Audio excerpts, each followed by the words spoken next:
Hi friends, welcome back to our channel. ഇന്ന് നമുക്ക് ചെറുപഴം കൊണ്ട് നല്ല ടേസ്റ്റി ആയിട്ടുള്ള ഐസ്ക്രീം തയ്യാറാക്കി എടുക്കാം. അപ്പോൾ അതിനു വേണ്ടിയിട്ട് ഈ ചെറുപഴം തൊലി കളഞ്ഞ് അരിഞ്ഞ് ഒരു 4 മണിക്കൂർ ഫ്രീസറിൽ വെച്ചൊന്ന് ഫ്രീസ് ചെയ്തെടുക്കണം കേട്ടോ.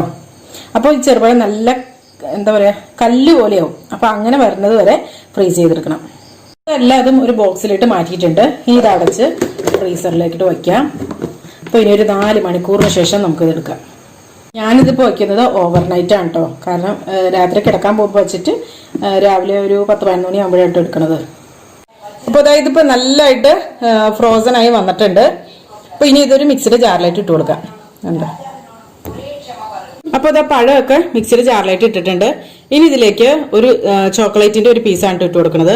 അപ്പോൾ ഞാനിത് എടുത്തിരിക്കുന്നത് കോമ്പൗണ്ട് ചോക്ലേറ്റ് ആണ്. അപ്പോൾ നിങ്ങൾക്ക് സാധാരണ നമ്മുടെ ഡയറി മിൽക്കൊക്കെ പോലത്തെ ചോക്ലേറ്റ് യൂസ് ചെയ്യാവുന്നതാണ്.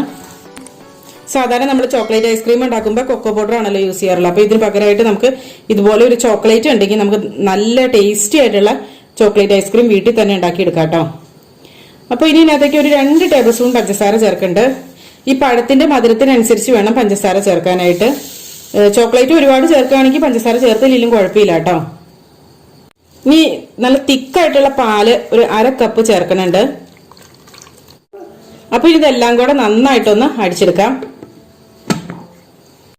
ഇതിപ്പോ നന്നായിട്ട് അടിച്ചെടുത്തിട്ടുണ്ട്. ഇത് കണ്ടോ, ഇപ്പൊ തന്നെ നല്ല ക്രീമി ടെക്സ്ചറാണ്. ഇനി നമുക്ക് ഇത് ഫ്രിഡ്ജിൽ വെച്ചൊന്ന് സെറ്റായി വരുമ്പോഴത്തേനും ശരിക്കുള്ള ഐസ്ക്രീമിന്റെ ഒരു ഇതിനകത്തേക്ക് വരും. ഇതിനകത്തേക്ക് ഞാൻ 1 ടീസ്പൂൺ വാനില എസൻസ് കൂടി ചേർത്തു കേട്ടോ. അപ്പോൾ ഇനി നമുക്കിത് ഒരു ബൗളിലിട്ട് ഒഴിച്ചു വെക്കാം. അപ്പോൾ ഇനി ഇതൊരു 4 മണിക്കൂർ ഫ്രീസറിൽ വെച്ചൊന്ന് സെറ്റാക്കി എടുക്കാം. അപ്പോഴേക്കും നമ്മുടെ നല്ല ക്രീമി ആയിട്ടുള്ള ചോക്ലേറ്റ് ബനാന ഐസ്ക്രീം റെഡിയാവും.